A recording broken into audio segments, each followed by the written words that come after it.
Well, good evening, everyone. Glad that you are here with us, whether you're joining us live or whether you're jumping onto this video at a later point. We've had a few weeks off from our study on the Gospel of Matthew. There have been a bunch of different things happening. Um, and yeah, including the random cough that's still continuing from my round of COVID. But um, last week, I was doing prep work and getting packs loaded up and packed for our teens and parents backpacking trip. It went incredibly well. It's a good trip, and we're actually going to, I think, be presenting a slideshow from that this Sunday. And I believe one of our students who participated in that trip is going to share a little bit about how the trip went. So we've got that to look forward to. For this evening, we are continuing on in the Sermon on the Mount, and this timed out really nicely. This last Sunday, if you were in person at Northside Church of Christ, if you tried to watch online, I'm sorry, we had a tech issue that I think I know what the problem was and got it sorted. But if you were there in person, what you saw was several of our church members just read through the Sermon on the Mount. We let Jesus' words be the sermon. One extended reading, something that I don't think we do often enough with the Sermon on the Mount. We tend to chop it up into little bite-sized pieces, kind of like what I'm doing with this study. But what we did for Sunday was a longer extended reading to let the whole sermon kind of sit in its context. And I would encourage you, if you have not done so already, to sit down with the Sermon on the Mount and read it beginning to end. Because the sections that we often look at, divided up, teachings about anger, teachings about adultery, teachings about divorce, they all play off of each other and have something to say about each other. And I'm going to be making references kind of backwards and forwards as we go through this. All of that's important, but I think I would like for you to take the time to sit down and read through it yourself if you can, Matthews 5, 6, and 7, and just take the sermon in at once. If you were, if you were at Northside in person on Sunday, you got that. I've heard from a few that it was a good experience to hear it that way. I'd encourage you to read it that way as well. It will help kind of get things tied together. A reminder, since it's been a few weeks, before we dive into our text for tonight, which is Matthew chapter 5. We'll start in verse 21. But a reminder, because it's important for our context, Matthew writes this to a church likely in the late first century outside of traditional land of Israel. He's in a church community that is not made up only of Jews, but very likely also made up of Gentiles, and that shapes how he writes and what stories he tells and how he chooses to present things. He's the guy who includes 3 Gentile women and 1 Jewish woman who'd married a Gentile in his lineage. Luke does not do that.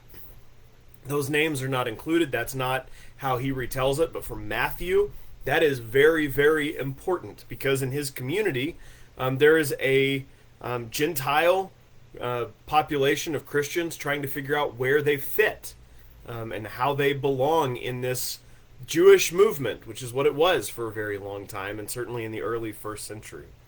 And so, when Matthew presents information, he organizes it and sets it up in a way that helps make those points and makes those points clearly. There's a reason that Matthew's Sermon on the Mount and Luke's Sermon on the Plain look and read differently, even though they include a lot of the same information. They're talking to 2 different audiences, sharing those things with different groups. Matthew, I think, has a lot to say about the law lived out, because that is a way that's digestible to a Gentile population that does not have the Torah memorized. It hasn't been a huge part of their life, so Matthew can say, here's what it looks like in practice. I think that's also incredibly important for his Jewish community and for us as well.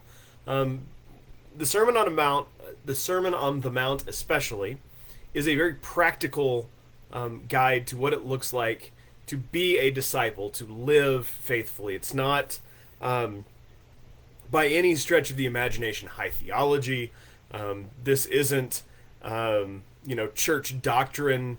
This is in your day-to-day life, in your relationships with those around you. What does it look like to live faithfully? So the Sermon on the Mount starts by encouraging those who are listening to have a different perspective on the world. If they want to be disciples, it starts by seeing the world differently. So they're valuing different things than the culture at large, placing different priorities and importances in your own life than the culture at large. And then he talks about the importance of doing so, why it matters that disciples live like disciples. And it's because that's how the world is going to see a risen Savior. It's not going to be because they tucked themselves away in a church that had some perfect doctrine. It's going to be because they lived faithfully in their relationships with those around them. It talks about being salt and light. And then the last thing that Jesus talks about before we dive into the "you have heard it said, but I say" sections is the law.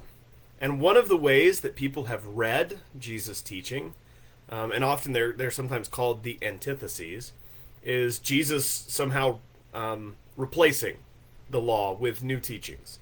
And that's not what this is, because right before we get to these sections, we get this comment in 17, 18, 19, 20. I didn't come to abolish the law, I came to fulfill it. And then essentially what comes after is what it looks like for us to fulfill the righteousness that God intended in the law with our lives. It starts by pulling absolutely no punches and talking about how we handle disagreements, frustrations, in our relationships with other people. Maybe the most practical section in all of the Bible to how we act on social media are these verses right here. And certainly how we interact with people with whom we disagree or have different ideas about what should happen, whether that's in the political sphere, in the church sphere, or sometimes as simple as how you should season chicken salad. There are things that we allow ourselves to get very worked up over that are important. There are things we allow ourselves to get very worked up over that aren't. And all of these things have something to say about how we handle that, because how we handle those frustrations, those disagreements, say a lot about where we genuinely place our faith, whether it is in Christ or whether it's in ourselves and money, in any number of things. So, with that background, let's go ahead and read our passage for tonight, Matthew chapter 5, verses 21 through 26. You have heard that our ancestors were told, "You must not murder. If you commit murder, you are subject to judgment." But I say, if you are even angry with someone, you are subject to judgment. If you call someone an idiot, you are in danger of being brought before the court, and if you curse someone, you are in danger of the fires of hell. So, if you are presenting a sacrifice at the altar in the temple and you suddenly remember that someone has something against you, leave your sacrifice there at the altar. Go and be reconciled to that person, then come and offer your sacrifice to God. When you're on the way to court with your adversary, settle your differences quickly. Otherwise, your accuser may hand you over to the judge, who will hand you over to an officer, and you will be thrown into prison. And if that happens, you surely won't be free again until you have paid the last penny. All right. Some challenges in these passages. Obviously, the ancient legal system and our legal system aren't quite the same, and so we'll deal with that here in a second. But the first couple of verses there, especially, I think hit very close to home. I say, if you are even angry with someone, you are subject to judgment. And if you call someone an idiot, if you cry out, "Raka, you fool," you are in danger of the fires of hell. You are in danger of being dragged before a court, and if you curse someone, you are in danger of the fires of hell. So, when's the last time you called someone an idiot? And it doesn't have to be out loud. When is the last time you who had less than pleasant thoughts about another person that you were around, or who you were talking to or disagreeing with online, or the comments that you make about any number of political figures, or TV pundits, or the coach of your favorite or least favorite college football team, or basically anyone. I think this is one of those incredibly difficult passages for many people, because even if we can manage our anger publicly when there are large numbers of people around, the inclination to insult, to deride, to slander behind their backs can be a very strong one. And often, I think we justify those things by thinking, well, I didn't say it to them. But the lesson here is allowing, is more than just the words that come out of our mouth. It's allowing our frustrations and our anger to shape how we interact with and view, especially view, because perspective is such a key word in the Sermon on the Mount, how we view and define others. And that has to be challenging for us. I can think of a number of them on a relatively recent basis where I've allowed my frustration with someone else for any number of reasons to get a rise out of me, where I allow that anger and that frustration to shape what I think and how I think about an individual. But kingdom perspective is very different than selfish frustration perspective. And this teaching from Jesus is about what it looks like to live with a kingdom perspective in our relationship.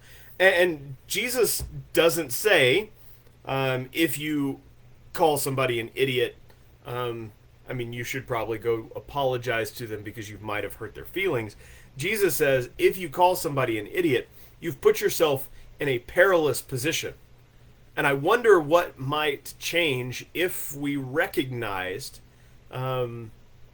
those words as real in our own lives. I think this is one of many sections of Jesus' teaching in the Sermon on the Mount where we act as if there's some overstatement that Jesus is making to make a point. And I think the danger in doing so is then we give ourselves a pass on doing all of these things as if it's no big deal. But Jesus is very clear that it is a big deal because it affects you, how you view others, what emotions you allow, what experiences you allow to shape your view of others means something. What you do matters. How you speak matters. How you speak about them matters. And there's also, I think, an aspect of this where if we allow our frustration and anger to shape our view of others repeatedly over an extended period of time, we get to the point where we fail to function with any sort of grace towards those who are around us, which is antithetical to the gospel.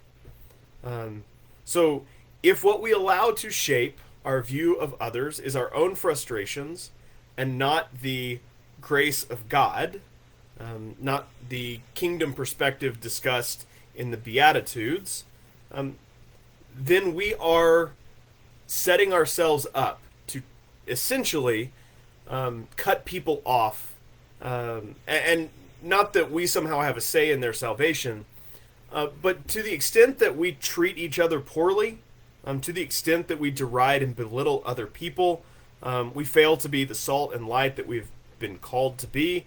And if we fail to shine light and show no path, then our actions can in a very real way be detrimental to other people's journey, to other people's faith. If their experience with Christians is bitter, angry, demeaning people, then they're probably not going to want any part of that community, and I can't say that I blame them. How we act, how we treat others matters. So Jesus goes on to talk about the pressing nature of this in the next couple of verses, and he uses an example of offering sacrifices in the temple. what Jesus essentially says here is that reconciliation between people is more important than commanded ritual. Like, these are sacrifices that are expected and encouraged and called for by God. And Jesus says, yeah, but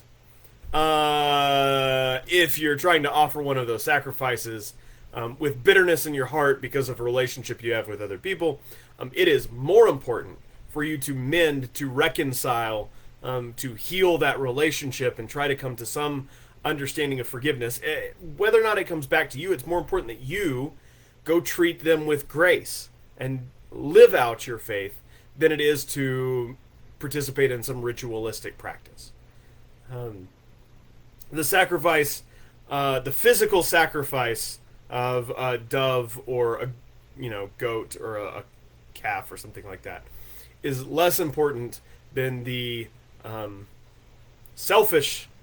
sacrifice of selfishness, to lay your selfishness down and to go try and mend a relationship, especially one in which it says somebody has something against you. It's very obvious here that what Jesus says is, you've done something to offend someone.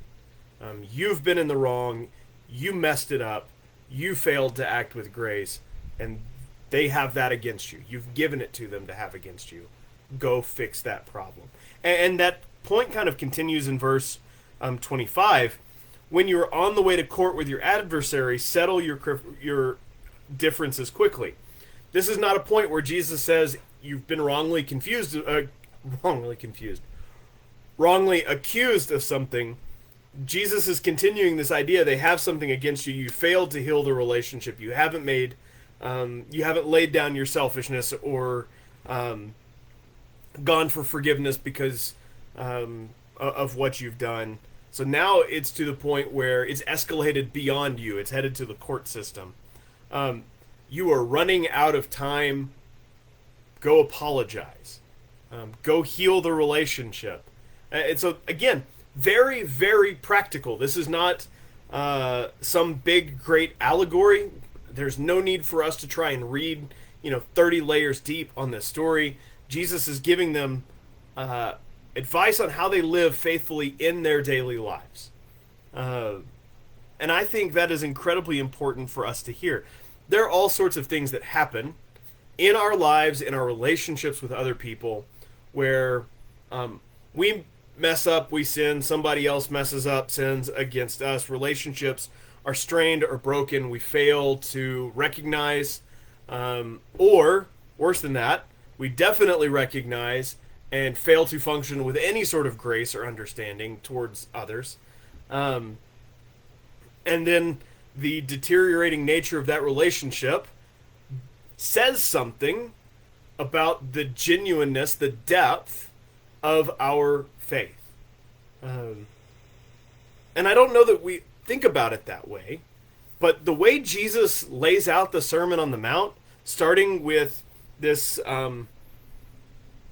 disciples view the world differently, disciples act in the world differently, disciples act in the world differently for a reason so that they can be salt and light, disciples act as salt and light so that other people will notice them and look to God. And if you then choose to not live that way and not point people to God, that's where this idea of danger comes into play.